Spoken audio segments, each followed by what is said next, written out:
تاسو سره شریکو. خو جنرال مبین چې کوم تاسو یقینا چې ډېر زیات هیرو جوړ کړی دی، خاص کر سوشل میډیا ټیک ټاک باندې اوس زه نه پوهېږم،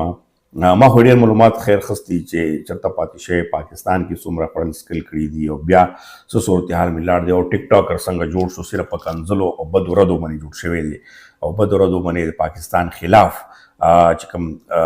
غږیږي لکه یو خو وي چې څه حقیقت دلایلو باندې وي چې یو ظلم شوي، همدې خبره موږ هم کوو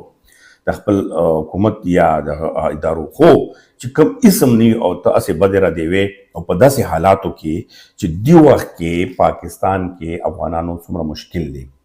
او نن په یو ځای کې دغه خبره ډسکس شوه، نو ځکه ما وایي تاسو سره ضروري ووایم چې تاسو کم از کم د جنرال مبین ته یو میسج خو کوئ، ولې تاسو ګورئ ډېر زیات فالوورز دي، ډېر هغه دي، ډېر واه ورته کوي او ډېر بدې ردې وایي په داسې حالاتو کې چې دې وخت کې افغانانو مشکل کم دي او موږ کوشش هم روان وي، پښتنو هم روان وي. نن هم هائی کورټ کې فیصله د بلوچستان تاسو به لیدلي وي په همدغه پیور کارډ SSA کارډ باندې. بل طرف ته جنرال مبین دومره زهر کولوي چې هغه په ادارو کې هم ډسکس کېږي چې وګوره د افغانانو حل او بیا کامنټس لاندې نه واه او دغه چې کوم زموږ افغانانو یقینا چې هغه به بار سویرې ته ناست وي، ګرمي ته خو دغه پاکستان کې ناست دي، نو دغه ورونو تاسو خیال ولې نه کوئ؟ او یا جنرال مبین دې وخت کې یا خو ته خوله بند کا یا خو دا چې کوم خبرې دي دا لږې سمې کا، چې کومې